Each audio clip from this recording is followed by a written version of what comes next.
Though turbulence is not particularly easy to define, it's not hard to find examples.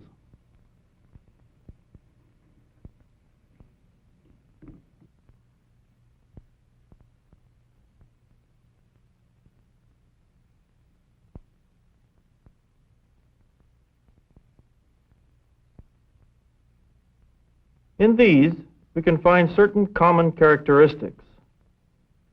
One of the most apparent is disorder, as can be seen in this channel flow. The disorder is of such a fundamental nature that the flow never is reproducible in detail, no matter how carefully one attempts to reproduce all the boundary conditions. Although the details are not reproducible, averages over suitably large intervals of space or time may be very well defined and stable. Disorder, then, is a necessary factor in any definition of turbulence. It is not, however, sufficient.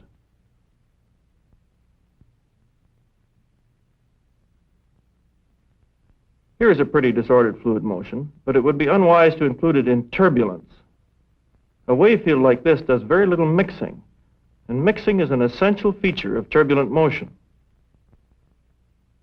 The mixing action of turbulence can lead to complete blending if the volume is confined, or to the dilution, which is the only thing that makes pollution like this or this barely tolerable. Another characteristic of turbulence is the presence of vorticity. In a turbulent field, the vorticity is distributed continuously but irregularly, and in all three dimensions. So turbulent flow has more than one distinguishing characteristic or symptom. Perhaps we can borrow the word syndrome from pathology and say that we have a defining syndrome or set of symptoms for turbulence. These are disorder, irreproducible in detail, efficient mixing, and vorticity, irregularly distributed in three dimensions.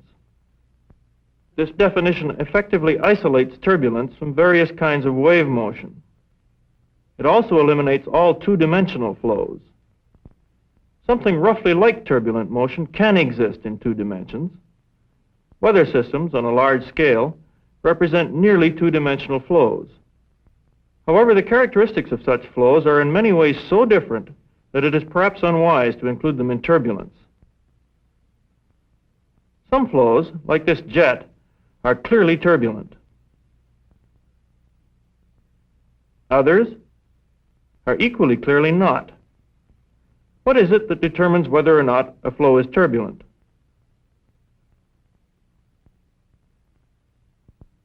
To help answer this question, we'll use this apparatus, which is a version of that used by Hagen over 125 years ago in a study of flow through pipes. In these two tanks, we have two different glycerin-water mixtures. One mixture has viscosity about 3 times that of the other. The valve permits us to obtain any combination of the two mixtures.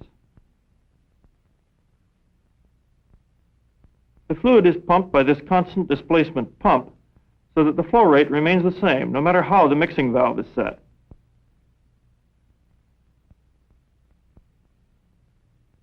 Our pipe begins here.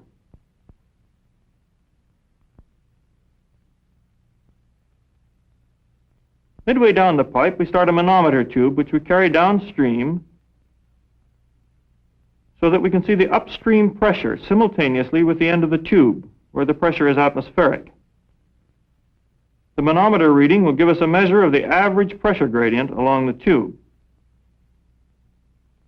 Now we start the pump. The manometer reads about 10 units. Now I change the valve setting to reduce the viscosity. As the low viscosity fluid flows into the pipe, the manometer reading decreases. Once more I change the valve setting to still lower viscosity.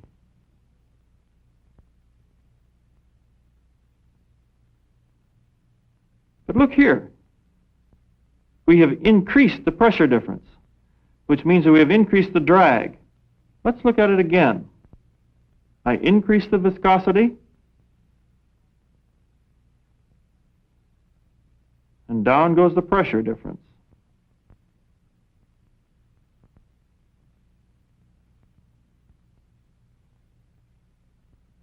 I decrease it again.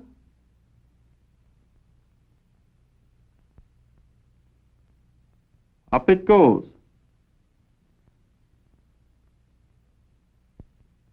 Now, let us look at the fluid coming out of the end of this pipe. Notice that the fluid comes out in quite a smooth stream. We have the intermediate viscosity with its corresponding low pressure difference. Now let's go to the lower viscosity with the high pressure gradient.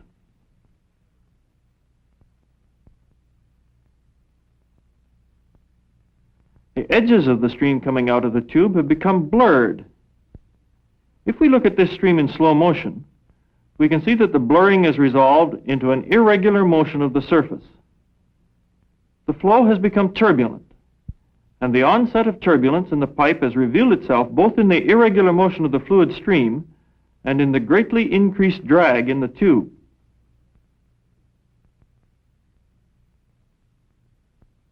In the early 1880s, Reynolds did a series of experiments on flow-through tubes and came to the conclusion that the criterion for the onset of turbulence was a dimensionless function of the flow parameters, which has since been called the Reynolds number. There is usually a certain amount of arbitrariness in the definition of a Reynolds number, but for pipe flow, let's take it as the diameter multiplied by the average speed divided by the kinematic viscosity. Although the question is still under investigation, it seems that if the Reynolds number, so defined, is appreciably less than 2,000, the fluid is not turbulent.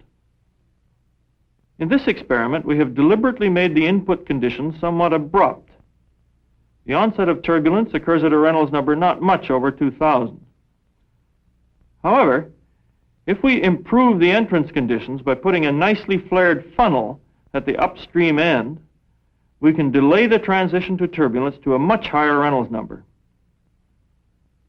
Now we have increased the flow rate and further decreased the viscosity. With very great care, it is possible to push the Reynolds number up as high as nearly 100,000 without turbulence. However, here we can reach only about 8,000.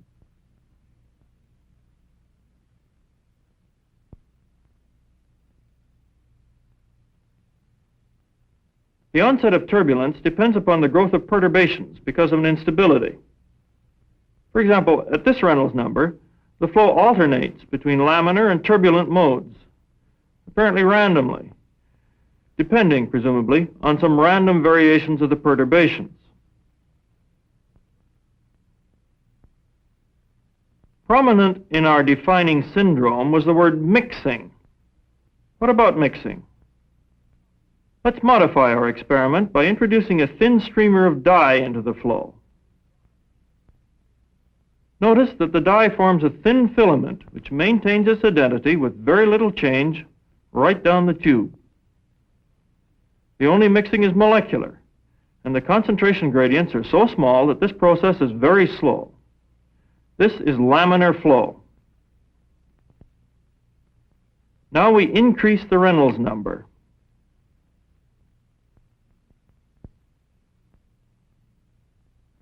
At the onset of turbulence, our dye filament seems to explode, and the dye is rapidly mixed across the tube. If we want to, we can regard the increase in pressure difference as a manifestation of mixing too. Mixing of momentum.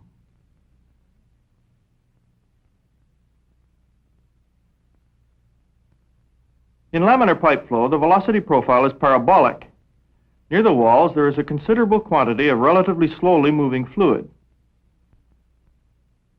Dye, injected near the wall, marks some slowly moving fluid. When it leaves the pipe, it falls with a steep trajectory.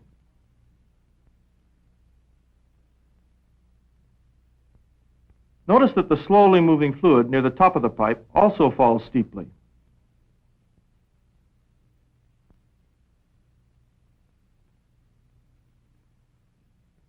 The rapidly moving fluid from the middle of the tube falls with a flat trajectory.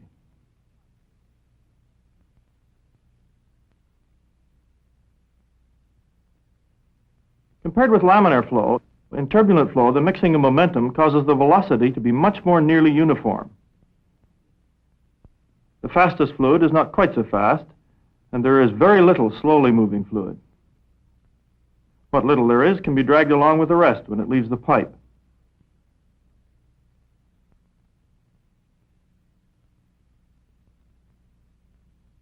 Nevertheless, the velocity must vanish at the wall, so we can regard the wall as a sink for momentum. Turbulence increases the rate at which momentum is transferred toward the wall. Thus, with turbulence, we need a larger pressure gradient to replace the momentum lost to the wall. Although the principal motion of these bubble patches is downstream, there is a very appreciable cross-stream component. Fluid moving across the stream in this way tends to carry its properties with it. It is these cross-stream velocities which do the mixing. For example, the momentum close to the wall is appreciably less than that in the center of the stream. The cross-stream motion carries low momentum fluid into the center of the stream and high momentum fluid toward the wall. Thus, the turbulence transports momentum. In this shot of the Fraser River at Hell's Gate, we can see great volumes of slow-moving fluid which come up from near the bottom and very much reduce the average speed of the surface flow. Turbulence can transport more than momentum. With scalars, such as dye and heat, mixing may be primarily a matter of stirring a fluid which is already grossly homogeneous. On the other hand, if we have a mean property gradient, the most important effect of the mixing may be a transport of some property, as dye is transported across this channel. The wall here has been deliberately roughened in order to increase the ratio of turbulent to mean flow speeds. The dye also helps us examine the velocity field. The blue dye is injected at the center of the channel where the flow is fastest. The red dye is injected near the wall into the slowly moving fluid. Notice how, even at the same distance from the wall, the filaments of blue dye move more rapidly than do the red dye filaments. The forward momentum of fluid moving towards the wall is on the average greater than that of fluid moving away from the wall. The region near the wall, then, continuously gains momentum at the expense of the region near the center of the flow. Since rate of change of momentum is force, and force per unit area is stress, we see that the presence of the turbulence produces a stress, the Reynolds stress, within the fluid. The Reynolds stress is additional to the ordinary viscous shearing stress and produces the increase in drag, which we found in our pipe flow when it became turbulent.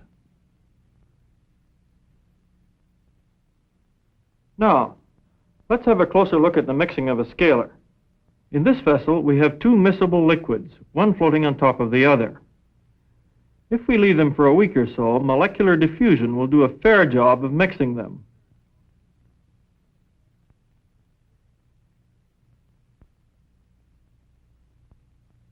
Much more thorough mixing can be accomplished in less than a minute if we make the fluid turbulent. In this case, too, the end result is intimate mingling on a molecular scale, although the turbulent motions themselves are not much smaller than about a millimeter.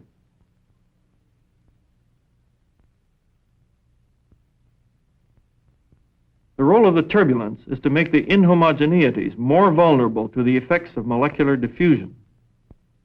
Perhaps this can be clarified by animation. Let us suppose we have a blob of something which we plan to mix into the surrounding fluid. If the fluid is turbulent, the irregular motion will result in a strain, which will pull out the blob into a greatly elongated form like this. In turbulence, there is a great range of different scales of motion. At the same time as the blob is being pulled out, smaller scales are distorting it. And smaller scales still produce an even finer grain structure. Eventually, the interfacial area becomes so large and the property gradient so steep that molecular diffusion is able to act quickly and produce efficient mixing. In reality, of course, All the events we saw sequentially occur simultaneously.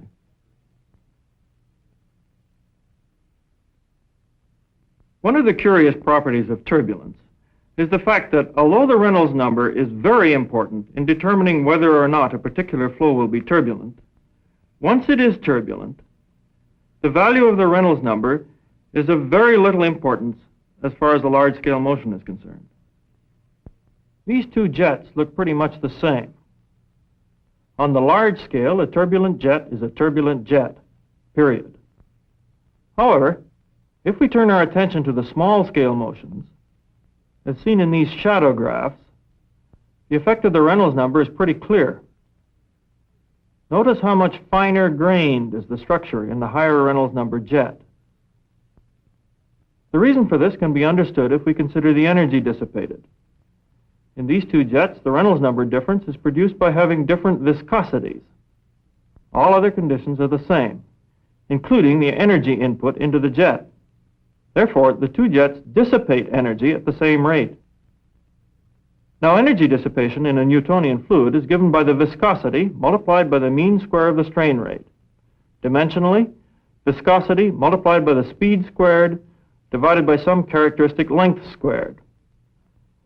This can be written. In the two jets, we have the same energy dissipation and the same characteristic speed, but have different viscosities. Therefore, the length scales must also differ.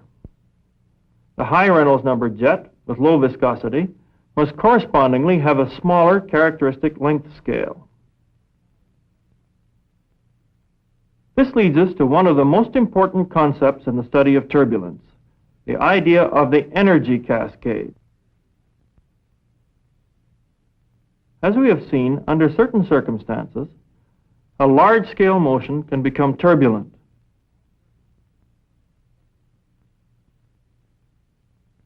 Some of the energy in the large-scale motion is converted into turbulent energy.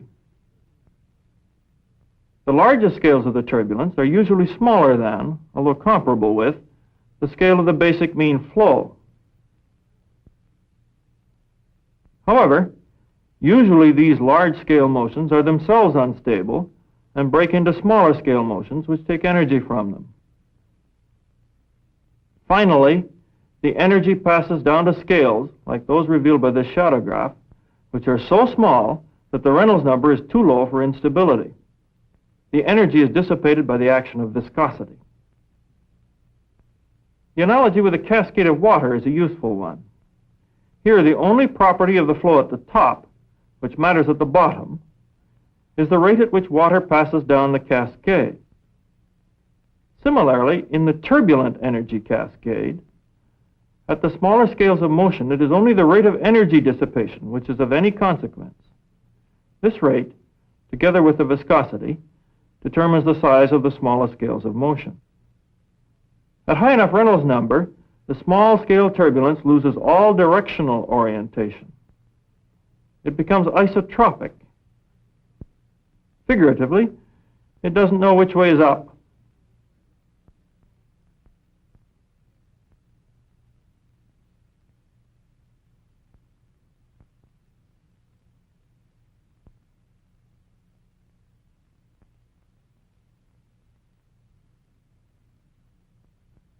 Further, at small scales, the turbulent structure ceases to depend upon the nature of the large-scale flow. Macroscopically, the difference between a jet and a channel flow is marked, but on a small enough scale, as revealed by the shadow graphs, the difference in structure disappears. Because of the size difference, the similarity between the small-scale structures may be somewhat obscured. Let's change the enlargement of the channel flow. Now, they're nearly indistinguishable. This is what we mean by similarity. Similar structure despite differences in scale. Thus we find that there is a locally isotropic regime at the small-scale end of the energy cascade, which is similar for all kinds of turbulence. We have already seen that the large-scale motion does not depend upon the Reynolds number. What the Reynolds number does is to determine the size ratio of the largest scales to the smallest scales of the turbulent motion. Knowledge of this behavior of turbulence provides a useful exercise in trying to outwit the movie studios. Frequently, they prefer to burn down a model rather than a full-scale set. Now, as we have seen, this deception is fairly effective because the difference in Reynolds number, which is the only major difference between model and full scale, is not apparent in the large-scale motion. The difference lies in the small scales.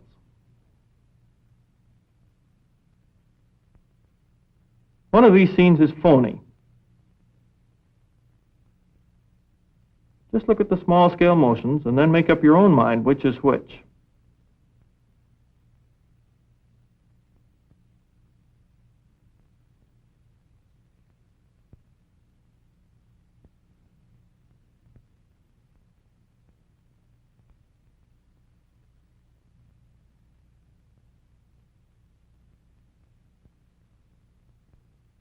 In decaying turbulence, energy appears to pass from small scales to large. In fact, the energy transfer is still mostly from large scales to small. The rate of dissipation at these small scales is so great that as the turbulent field decays, it is the large-scale motions which are the last to die. Similarly, in cumulus clouds, one can differentiate between vigorously convecting clouds with their abundance of small-scale structure and those which have consumed most of their energy.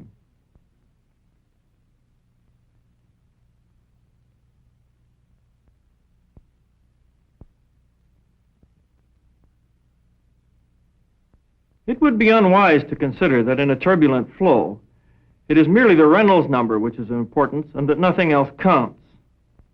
In some cases, the Reynolds number may be enormous, many millions, and still no turbulence will exist because of the presence of some other influence, like rotation or density stratification, or, for conducting fluids, magnetic fields. Of these, buoyancy effects are the easiest understood. Here we have a water channel, which, partway, is divided by a horizontal partition. The flows are identical except for color. In this case, the two turbulent flows mingle fairly quickly and produce a single turbulent channel flow.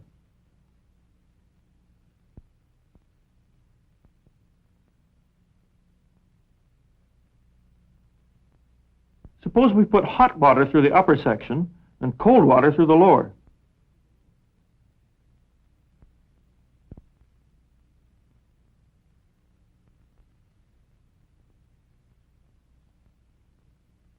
Buoyancy forces tend to resist the motion of fluid from the upper regions into the lower and vice versa. The mixing achieved by the turbulence tends to make the fluid more homogeneous and thus raises the center of gravity. In doing the work against buoyancy forces required to raise the center of gravity, the turbulence loses energy. Stable stratification of density, that is, light fluid above heavier fluid, thus acts to inhibit turbulence.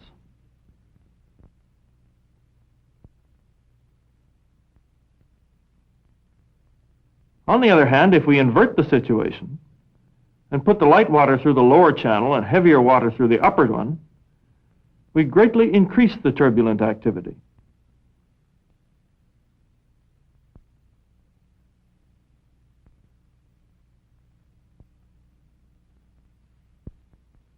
Let's look at that again.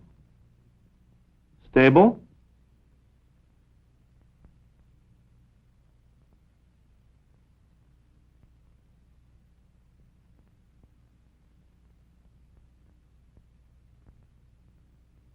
Unstable.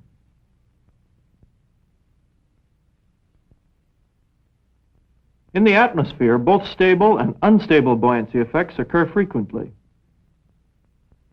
Here, the air close to the ground is colder and heavier than the air above it.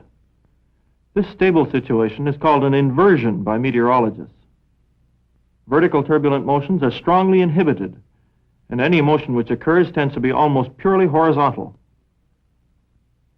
Smog can accumulate when an inversion at some height above a city prevents pollution from mixing upwards.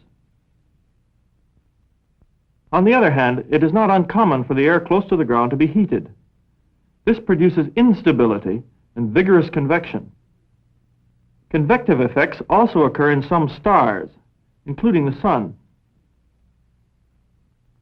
These cells are called granulations, although most of them are more than 1,000 kilometers in diameter. They are thought to indicate convective turbulence. Convective turbulence can easily be seen in a porridge pot. In our defining syndrome of turbulence, we did not use the word random, although it would seem to have been apropos. The reason that this word was avoided was because that, at least to some people, it carries with it the connotation of a Gaussian process. Turbulent distributions are more complicated than that. One of the ways of studying turbulent distributions is with a hot wire anemometer. The output of the hot wire is proportional to the airspeed. In this record, obtained in an atmospheric boundary layer, the large-scale motion is closely Gaussian. However, if we differentiate this signal, or if we examine any other property that is strongly dependent upon the small-scale motions, we find that the property seems to be distributed in concentrated bursts, separated by regions of comparative inactivity. A stationary Gaussian process could not behave in this way. There, the derivatives would look much like the original signal, except for a change in scale. The higher the Reynolds number of turbulence, the more marked this intermittency becomes, and it is particularly noticeable in geophysical flows. This record is of temperature fluctuations in the atmosphere, and this one of velocity fluctuations of a tidal flow in the ocean. As with many other aspects of turbulent behavior, we do not have a fully satisfactory theoretical explanation for this kind of intermittency. It is another manifestation of the baffling but fascinating complexity of turbulence.